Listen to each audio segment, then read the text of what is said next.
காலத்துல சொல்லும் போது நம்ம அப்படி சொன்னாக்கா நம்ம செய்வோமா பார்த்தீங்கன்னா செய்ய மாட்டோம். இப்பெல்லாம் பார்த்தீங்கன்னாக்கா தவறு செய்யலாம் என்ன பண்ணிடுறாங்க, விவாகரத்து பண்ணிடுறாங்க. ஆனா ஏசப்பானா பார்த்தீங்கன்னா அந்த இடத்துல விவாதம் செய்ய சொல்றாரு. நீ என்ன பண்ண, திருமணம் பண்ணிக்கோ, சேர்த்துக்கோ அப்படின்னு சொல்லிட்டு சொல்றாரு.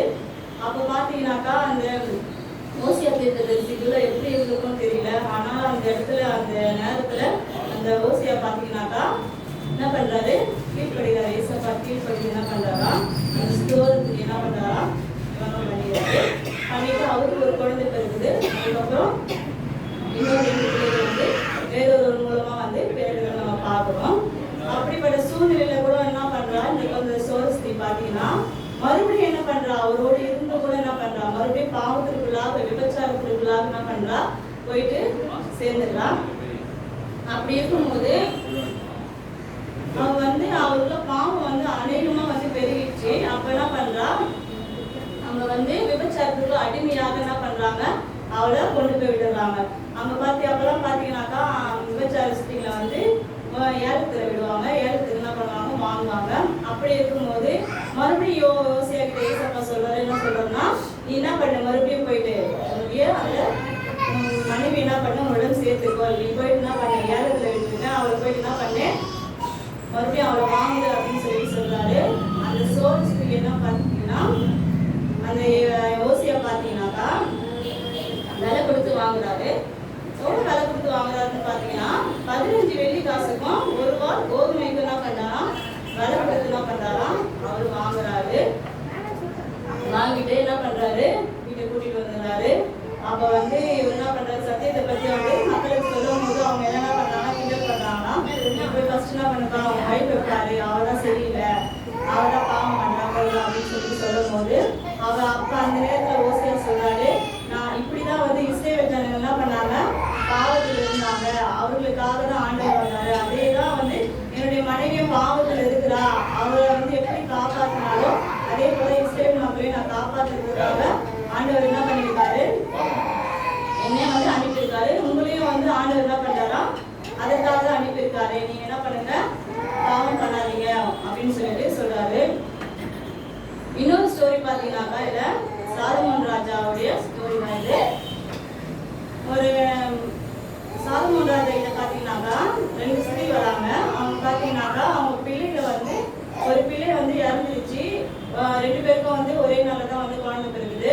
அப்படி குழந்தை பிறக்கும் போது ஒரு பிள்ளை வந்து அவங்களுடைய அம்மாவே வந்து அவங்க மேலே படுக்கும் போது என்ன பண்ண தவறுதெல்லாம் அந்த குழந்தை வந்து இறந்துருது. இறந்துடும் போது அந்த குழந்தை என்ன பண்றாங்க, அந்த ஸ்திரீ என்ன பண்றாங்க, மாற்றி வச்சிடறாங்க.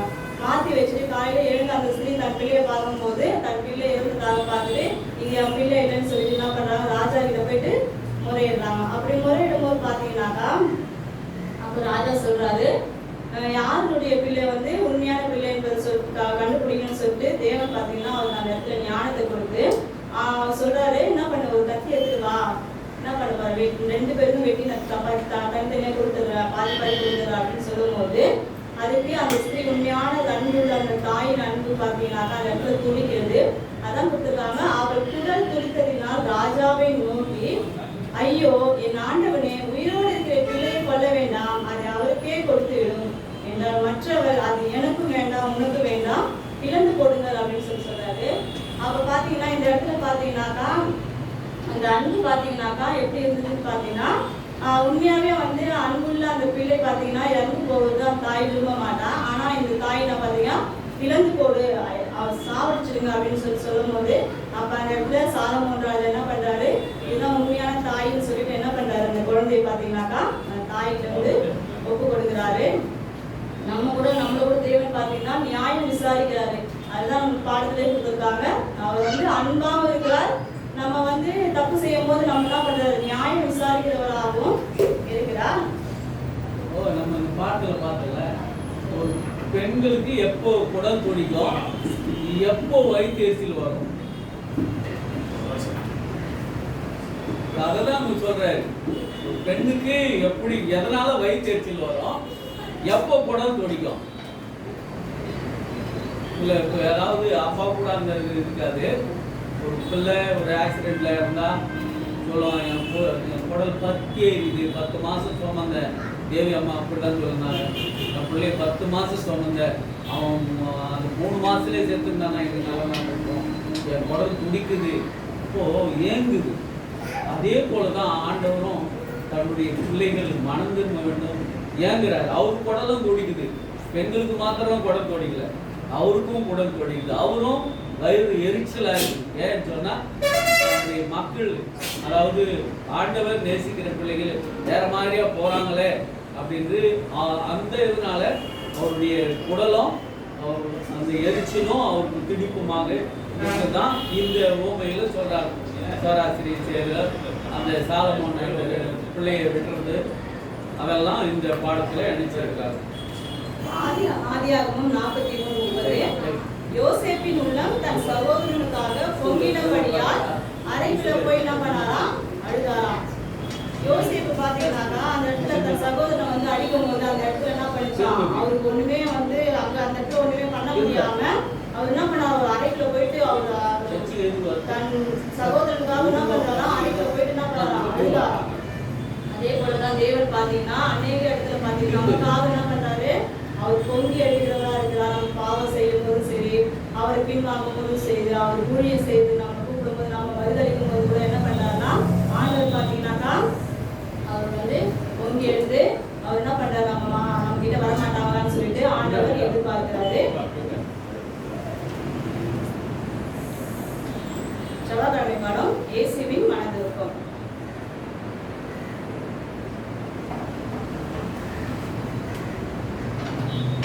இரக்கங்களின் பிதாவும் சகலவித ஆறுதலின் தேவனுமாய் இருக்கிறவர் என்று குறிப்பிடுகிறார்.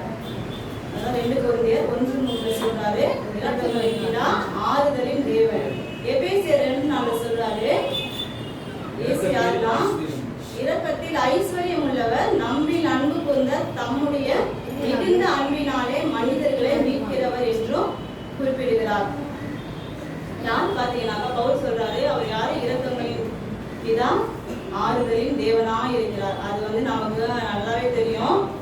இருந்தாலும் நம்ம என்ன பண்ணோம், மற்றவர்களுக்கு அவரை பற்றி சொல்கிறவர்களாக இருக்கோம். அதுதான் ஒரு ஓமியை வந்து நம்ம இங்க பார்க்கலாம். மத்தேயு 18:23 மத்தேயு 18:23 தாளந்து 10,000 தாளந்து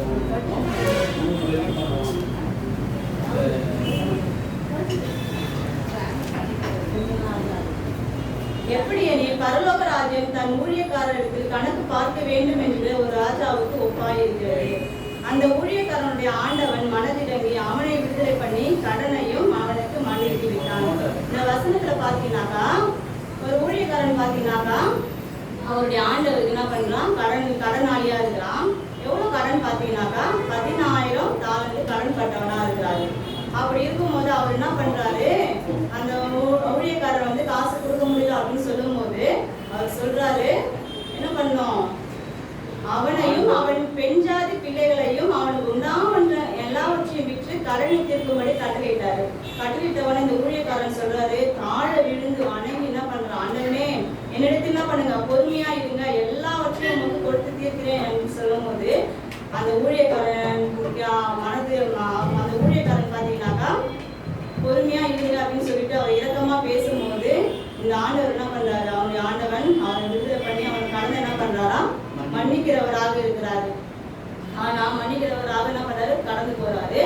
ஆனா பாத்தீங்கன்னா இந்த ஊழியக்காரனுக்கு இன்னொருத்தர் பாத்தீங்கன்னா வந்து இவருக்கு வந்து 100 வெள்ளி பணம் கடன் பண்ணியிருந்தவரா இருக்காரு, அவருடைய உடன் வேலைக்காரர். ஆனா அவருக்கு பாத்தீங்கன்னா இவர் எப்படி பண்ணலையா, மன்னிக்காதவரா இருக்கிறாருன்னு சொல்லிட்டு நம்ம பார்க்கிறோம்.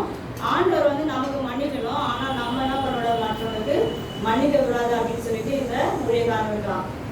நம்ம வந்து எப்படி இருக்கணும்னு பாத்தீங்கன்னாக்கா நாமும் ஆண்டவர்கிட்ட மன்னிப்பு கேட்கணும். மற்றவர்களும் என்ன பண்ணணும், ஆண்டவருக்குள்ளாக ஆண்டவரை பற்றி சொல்லி அவர்களையும் கூட்டிட்டு வந்து என்ன பண்ணணும், சமூகத்துல வந்து அவர்களையும் அவருடைய பாவங்களுக்காக நம்ம ஜெபம் பண்ணி என்ன பண்ணணும், ஆண்டவர்கிட்ட மன்னிப்பு நம்ம கேட்கிறவர்களாக இருக்கணும்.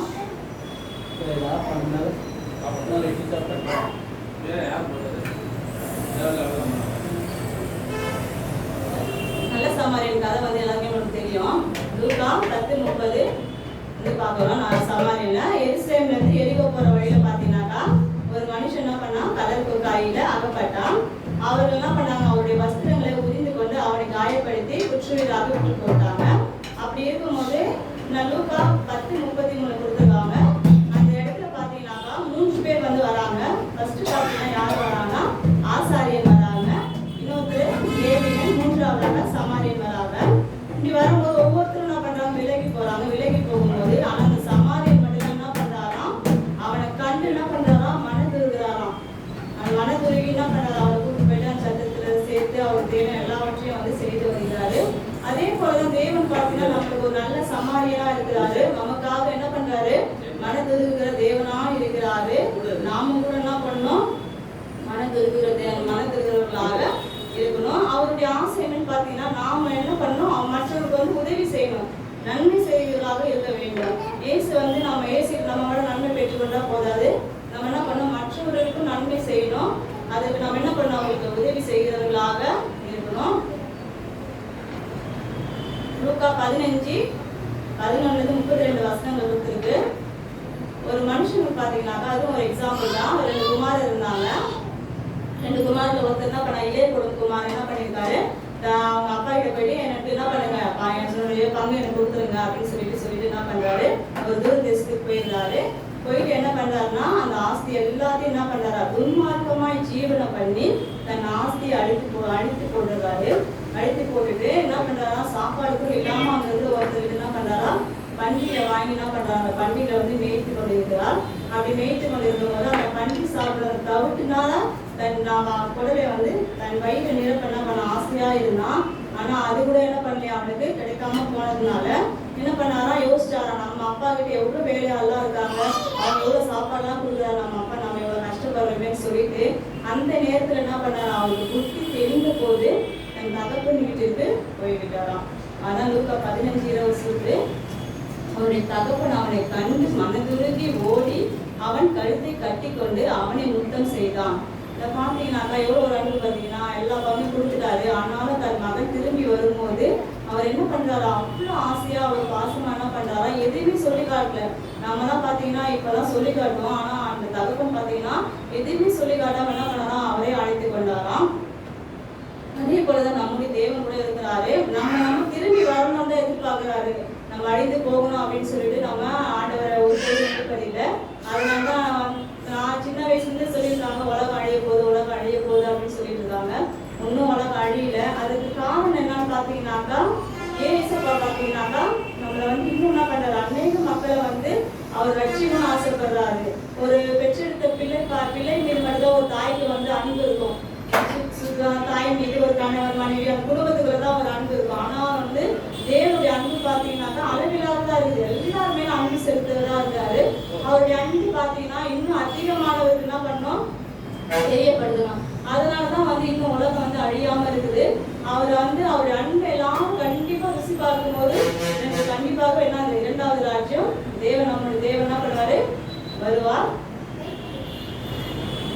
அதான் நிறைய இடத்துல பாத்தீங்கன்னா ஏசப்பா பாத்தீங்கன்னா மரண சம்பந்தத்தை நம்ம பாக்குறோம். மத்தேயு 14:14 கூட சொல்லியிருக்காங்க, வியாதிஸ்தர் என்ன பண்ணாரா, குணமாக்கினாரு, குஷ்டரோகியை சுத்தமாக்கினாரு. குஷ்டரோகி கூட எப்படி சுத்தமாக்குறாரு, தொட்டு சுகப்படுத்திருக்காரு. அதே போல ஒரு மகன் வந்து இறந்துதான். அவங்களுக்கு வந்து ஒரே ஒரு மகன் தான். இறந்த போது என்ன பண்றாரு, ஏசப்பா வழியா வரும்போது அந்த மகன் அந்த தாய் அழுவதை பார்த்து மனதிருக்கிறாங்க. அந்த மகன் இறந்துதான்னு சொல்லிட்டு அந்த மகன் மேல வந்து யாரும் மனதிருக்கல. அந்த தாய் அழுவதை பார்த்து என்ன பண்றாரு, மனதுருகிறாரு. மனதுருகி அந்த பானையை தொட்டு என்ன பண்றாரு, இறக்கமுள்ள தேவன் என்று நம்ம படிக்கிறோம். அவர் பாத்தீங்கன்னா அந்த மகன் என்ன பண்றாரு, தொட்டு உயிரோடு எழுப்புறாரு. நம்முடைய தேவன் பாத்தீங்கன்னாக்கா நம்ம அழுவும் போது கூட நம்ம தேவன் என்ன பண்ணுவாரா, மனதுருகிற தேவனா இருக்கிறார். நம்ம வந்து கேட்கணும். நம்ம கேட்காமலே வந்து எல்லாவற்றையும் ஆண்டவர் தெரியும் அப்படின்னு சொல்லிட்டு நம்ம சொல்லக்கூடாது. ஏன்னு பாத்தீங்கன்னாக்கா இப்ப நம்மளுக்கு ஒரு விஷயம் வேணும்னா நம்ம வந்து சொல்லும் போதுதான் தெரியும், மற்றவர்களுக்கு புரியும். அது மனிதர்கள் யாராக சரி. அதே போல நம்முடைய தேவைகள் என்னவென்று தேவன் வந்து அறிந்திருக்கிறார் தான். நம்ம இல்லைன்னு சொல்லல. ஆனால் நம்ம அதை வந்து தேவனுக்கு தெரியப்படுத்தணும். அதை எப்படி தெரியப்படுத்தணும்னா நம்ம ஜெபம் பண்றதன் மூலமாக தெரியப்படுத்தலாம். வசனங்களை வாசிக்கிறது மூலமா கூட பாத்தீங்கன்னா தேவன் நம்மளோட என்ன பண்ணுவாரு, பேசுகிறவரா இருக்கிறார். அடுத்து புதன்கிழமை பாடம், பொறாமையுள்ள எரிச்சலுள்ள தேவன். இந்த பாடங்கள்லாம் பார்த்தீங்கன்னா நம்ம ஏசப்பா எப்படி இருக்காரு, மனதிற்கு அன்பா இருக்கிறாரு, எப்படி இருக்காரு எல்லாம் பற்றி நம்ம பார்த்தோம். ஆனா இதுல பாத்தீங்கன்னா பொறாமை உள்ள தெய்வம் அப்படின்னு சொல்லிட்டு பார்க்கிறோம். அந்த தலைப்பு பாருங்க நமக்கு பயமா தான் இருக்கு. ஆனா அப்படிப்பட்ட தெய்வம் நம்ம தேவன் இல்லை.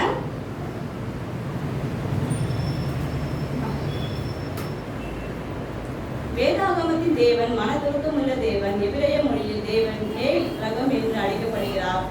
உபாகமம் 4:31 சொல்றாரு, அவர் என்னவா, தேவனாகிய உன் தேவன் இரக்கமுள்ள தேவனாய் இருக்கிறபடியால் அவர் உன்னை கைவிட மாட்டார், உன்னை அழிக்கவும் மாட்டார். நம் பிதாவுக்கு கொடுத்த ஆணையை, அதாவது உடன்படிக்கையை மறக்க மாட்டார். இரக்கமுள்ள தேவன் சொல்லிட்டு கொடுத்துருக்காங்க உபாகமம் 4:33. அதே உபாகமம் 4:24 உன் தேவனாகிய கர்த்தர் பட்சிக்கிற அக்கினி, அவர் எரிச்சல் உள்ள தேவன் அப்படின்னு சொல்லப்படுகிறது. எரிச்சல் உள்ள தேவன் என்று சொல்லப்படுகிறது. அந்த எரிச்சல்னா என்னன்னு பார்த்தீங்கன்னா பொறாமை, துரோகம் அப்படின்னு சொல்லலாம். இந்த பொறாமை எதனால வருதுன்னு பார்த்தீங்கன்னா எரிச்சலினால வருது. ஆனா எரிச்சலுக்கும் பொறாமைக்கும் துரோகத்துக்கும் நிறைய வித்தியாசங்கள் இருக்கு. அங்க எரிச்சலுள்ள தேவன் என்று சொல்லிட்டு இங்க இரக்கமுள்ள தேவன் என்று சொல்ற ரெண்டு வித்தியாசப்படல. எதனால அவர் எரிச்சல் அடைகிறார், எதிராக இருக்க மாட்டார். ஆமா, நம் கடவுளுக்கு உண்மையா இல்லாதனால அவருக்கு எரிச்சல் வரும். எதனால இருக்கப்படுறாருன்னா நம்ம அதுல இருந்து நாம விடுதலையானவரை அவர் இருக்கப்படுறாரு தேவன். யாத்திராகமம் 20:6 சொல்லப்பட்டிருக்கு, நம் தேவன் ஏன் நம் மீது எரிச்சல் படுகிறார். யாத்திராகமம் 20:4 கொடுத்துருக்காங்க. தேவன் விக்கிரக ஆராதனை என்ன பண்றாராம், வெறுக்கிறார். விக்கிரக ஆராதனை செய்யும் போது அவர் என்ன பண்றாராம், 3ஆம் 4ஆம் தலைமுறை மட்டும் விசாரிக்கிறவராய் இருக்கிறார். அது பொறாம நம்ம சொல்ல முடியாது. நம்மளுடைய தேவன் பார்த்தீங்கன்னாக்கா நம்ம யாத்திராகமத்துல 20ஆம் அதிகாரத்துல கொடுத்துருக்காங்க, 6ஆவது வசனத்துல கொடுத்துருக்காரு. அவர் என்ன பண்றாரு, வசனம் வாசிக்கலாம். நம்ம யாத்திராகமம் 20:6.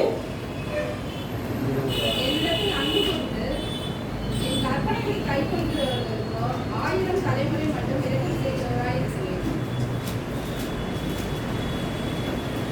1000 தலைமுறை மட்டும் இரக்கம் செய்கிறவரா இருக்கிறாரு. 4ஆவது வசனத்தை கொடுத்துருக்காங்க பார்த்தீங்கன்னா, மேலே வானத்திலும் கீழே பூமியிலும் பூமியின் கீழ் தண்ணீரிலும் உண்டாயிருக்கிறவர்களுக்கு ஒப்பான ஒரு சொர்க்கத்தையாகிலும் யாதொரு விக்கிரத்தையாகிலும் நீ உனக்கு உண்டாக்க வேண்டாம் அப்படின்னு சொல்லி ஏசப்பா சொல்றாரு.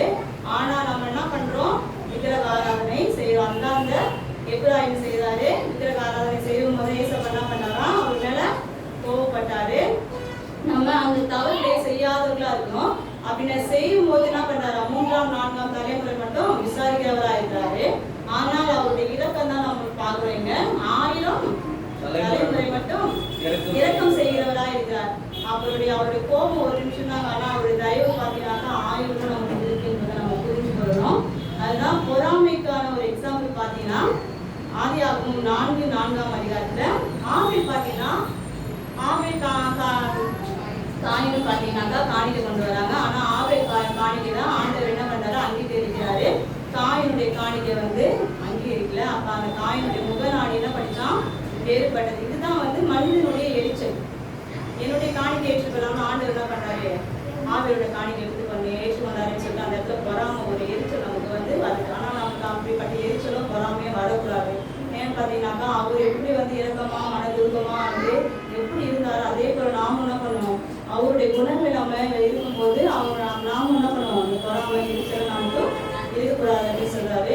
யோனா பற்றி நம்ம படிக்கும் போதும் யோனா ஏசப்பா என்ன சொல்றாரு, நினிவேக்கு போன்னு சொல்லும் போது அவர் என்ன பண்றாரு, தர்ஷீஷுக்கு ஓடி போயிடுறாரு. அப்போ என்ன பண்றாரா, அந்த மக்களை மனசுல வச்சுக்கணும். ஏசப்பா என்ன பண்றாரு, அந்த மக்களை அழிக்கல. அப்ப அந்த இடத்துல பாத்தீங்கன்னா யோனா சொல்றாரு, நான் அப்பவே நான் வராம இருப்பேன், நீங்க அவருக்காக மனம் திரும்புகிறீங்களே அப்படின்னு சொல்லும் போது ஏசப்பா 4:11 யோனா 4:11 சொல்றாரு. உண்மையாவா அந்த வசனம் நல்லா இருக்கும். யோனா 4:11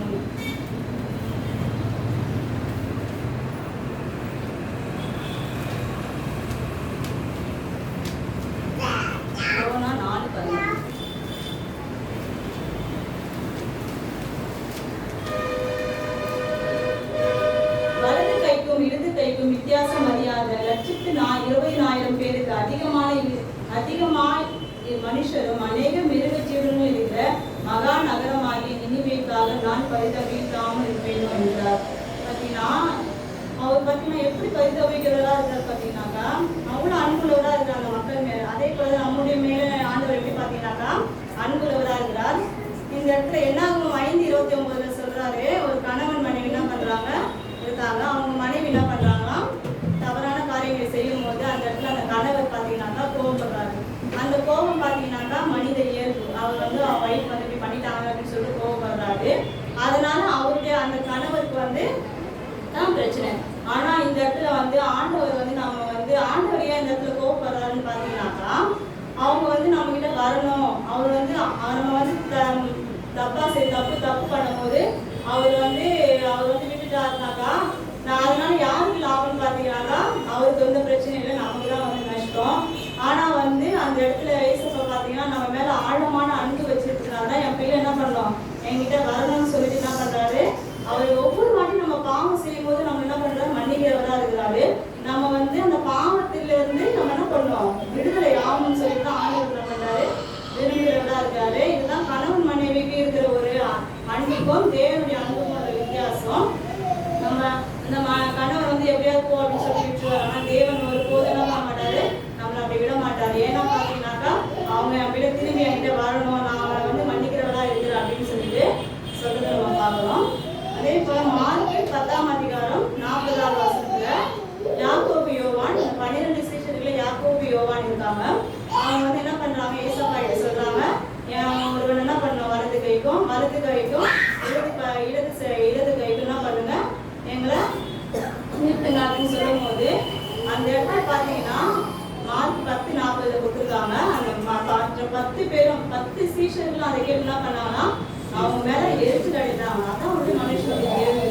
மனுஷன் என்ன பண்ணும், எரிச்சல் வரும். ஆனா தேவனுடைய எரிச்சல் பார்த்தீங்கன்னா அதை நம்ம அவர் நம்ம மேல எரிச்சல் பட்டாருன்னா அது நம்மளை மாற்றுவதாக இருக்கும். ஆனா மனுஷனுடைய எரிச்சல் பார்த்தீங்கன்னா அதிகமா நம்ம பாவத்தினால் ஃபுல்லாக என்ன பண்ணோம், கொண்டு போய் வச்சிடும். நம்ம என்ன பண்ணணும், கண்டிப்பா உஷாராக தான் நம்ம வந்து எல்லா விஷயம் நம்ம செய்யணும். சங்கீதம் 78:58 விக்கிரகங்களெல்லாம் எரிச்சல் உண்டாக்கினார் அப்படின்னு சொல்லிட்டு பார்க்கிறோம். நம்மளுடைய ஆழமான அன்புனால தான் தேவன் பார்த்தீங்கன்னாக்கா அநேக இடத்துல வந்து எரிச்சலா இருந்தான்னு சொல்லிட்டு நம்ம பார்க்கிறோம். விக்கிரகம் வந்து நம்ம வந்து விக்கிரக ஆராதனை நம்ம வந்து செய்யறது கிடையாது. இருந்தாலும் நம்ம கூட அநேக விக்கிரக ஆராதனை இருக்கு. நம்மளுடைய கோபம், மனப்பாட்டு, கல்யாணம் சொல்லிட்டு அநேக விஷயங்கள் பார்த்தீங்கன்னாக்கா நமக்குள்ள இருக்கு. அது எல்லாவற்றிலும் அதையும் ஆண்டவர் என்ன பண்றாரு, விக்கிரக ஆராதனை என்ன சொல்றாரு, நம்ம அந்த எல்லாவற்றிலும் என்ன பண்ணணும், கைவிட்டு ஆண்டவர் போது அவருடைய குணத்தோடு என்ன பண்ணணும், உருக்கமும் இரக்கமும் உள்ளவர்களாக மற்றொரு உதவி செய்கிறவர்களாக இருக்கணும். அதுதான் 32:11 கொடுத்துருக்காங்க. கழுது என்ன பண்ணுமா, தன் செட்டையில் அடித்து தன் குஞ்சுகளை எப்படி பாதுகாக்கிறோ அதே போல தேவன் பார்த்தீங்கன்னா பழைய ஏற்பாட்டை எப்படி பாதுகாத்தாரோ அதே போல புதிய ஏற்பாட்டில் கோழி தன் குஞ்சுகளை கூட்டி சேர்க்காண்டமாக எத்தனை தடவை அவர் என்ன பண்ண மன்னித்தான் அப்படின்னு சொல்லி சொல்றாரு. ஆண்டவர் பார்த்தீங்கன்னா பழைய ஏற்பாட்டிலையும் புதிய ஏற்பாட்டிலும் அநேக இடத்துல நம்ம என்ன பண்றாலும் கூட்டி சேர்த்து தான் பார்க்குறாரு. நம்ம அவர்கிட்ட திரும்ப வேண்டும் அப்படின்னு சொல்லிட்டு தான் பார்க்குறாரு. நம்முடைய அன்பு பார்த்தீங்கன்னா எப்படிப்பட்டதா இருக்குது அப்படின்னு சொல்லிட்டு நம்ம பார்க்கணும். எல்லாவற்றையும் எதிர்பார்க்க ஏசப்பா செய்தார்னு பார்த்தீங்கன்னாக்கா இஸ்ரேல் மக்கள் என்ன பண்ணாங்க, எகிப்து தேசத்திலிருந்து அவங்க என்ன பண்ணாங்க, அந்த வழியா வரும்போது அவங்க அநேக தவறுகளை செய்யும் போது அவங்க திருப்புவதற்காக ஆண்டவர் நம்ம உதவாட்டி மன்னிக்கிறவராக இருக்கிறார். நாமும் கூட இந்த வேலையில கூட அப்படிதான் இருக்கிறோம். இந்த காலகட்டத்திலும் நம்ம என்ன பண்ணோம், இஸ்ரேல் ஜனங்களை போல நம்ம இருக்கிறோம். நம்ம என்ன பண்ணோம், ஆண்டவருக்கு திரும்புகிற பிள்ளைகளாக இருக்க வேண்டும். வேலைக்கிழமை பாடம் மனதுருக்கமும் ஆர்வமும் உள்ளவர். வேதாகமத்தின் தேவன் இரக்கமும் மனதுருக்கமும் உள்ளவர். இந்த தெய்வீக உணர்வுகள் இயேசு கிறிஸ்துவின் மகத்தான வகையில் வெளிப்பட்டன. 1 கொரிந்தியர் 13:4-8 வசனங்கள் சொல்லுது அன்பின் குணத்தை பற்றி சொல்றாரு. 1 கொரிந்தியர் 13.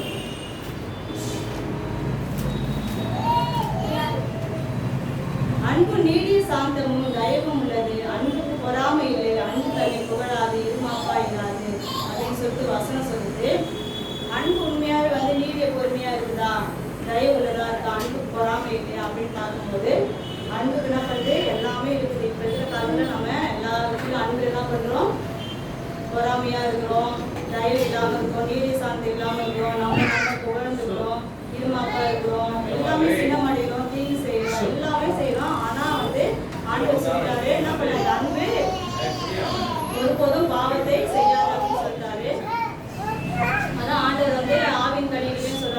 6வது கனிகளில் சொல்றாரு, அன்பு, சந்தோஷம், சமாதானம், சாந்தம், நீடிய பொறுமை, இச்சையடக்கம், தயவு, நம்பிக்கை, விசுவாசம் சொல்றாரு.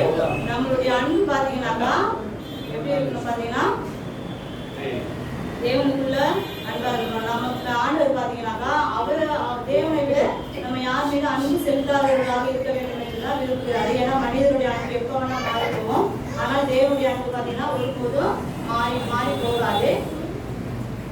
தீர்க்க தரிசனம் கூட ஒழிந்து போகும், அந்நிய பாஷைகளால ஒழிந்து போகும், ஆனா என்ன பண்ண அன்பு நம்மளை ஒருபோதும் மாறாது.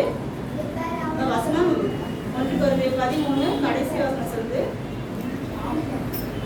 இப்பொழுது விசுவாசம், நம்பிக்கை, அன்பு இம்மூன்றும் நிலைத்திருக்கிறது, இவைகளில் அன்பே பெரியது. அப்ப எது பெரியதுன்னு பாத்தீங்கன்னாக்கா எல்லாவற்றுக்கும் அடித்தளம் என்னன்னு பாத்தீங்கன்னாக்கா அன்புதான். அதுதான் வந்து தேவனுடைய கற்பனையை வந்து நமக்கு சொல்லுது. அதுதான் வழியாகதான் இருக்குது. அன்பான தேவனை தொழுது கொள்வதே நம்ம என்ன பண்ணணும், அன்பான தேவன் என்ன பண்ணணும், தொழுது கொள்வதாக இருக்கணும். இரண்டாவது, மற்றவர்கள் மீது மனதுக்கமான இரக்கமிக்க அன்பை வெளிப்படுத்தி தேவனுடைய அன்புக்கு பிரதிவினை காட்ட வேண்டும். நம்ம மட்டும் என்ன பண்ணக்கூடாது, ஆண்டவர்கிட்ட அன்பை பெற்றுக்கொண்டே விட்டுறக்கூடாது. நம்ம மற்றவர்கள் என்ன பண்ணணும், ஆண்டவர் அன்புக்காக அவர்கள் அழைத்து கொண்டு வருவதாக இருக்கணும். நாம் கிறிஸ்துவ விசுவாசத்தில் ஆறுதல் அடைந்தால் மட்டும் போதாது, மற்றவர்களை ஆறுதல் படுத்தவும் ஊக்கம் பெற வேண்டும். நாம மட்டும் ஆண்டவர்கிட்ட வந்து ஆசீர்வாதங்களை வாங்கி கொள்ள கூடாது. மற்றவர்கள் என்ன பண்ணணும், சொல்லி அவங்க என்ன பண்ணணும், ஏசப்பா இருக்கிறாரு, அவர் என்ன பண்றாரு, இருக்கமுள்ளவரு, அவர் வந்து நன்மை செய்வார், நீங்க வாங்க சொல்லி நம்ம பண்ணோம் ஆலயத்துக்கு வந்து கொண்டு வருவதாக இருக்கணும். நம்ம குடும்பத்துல பாத்தீங்கன்னா அநேக விஷயங்கள் ஒரு தடையா தான் இருக்கு.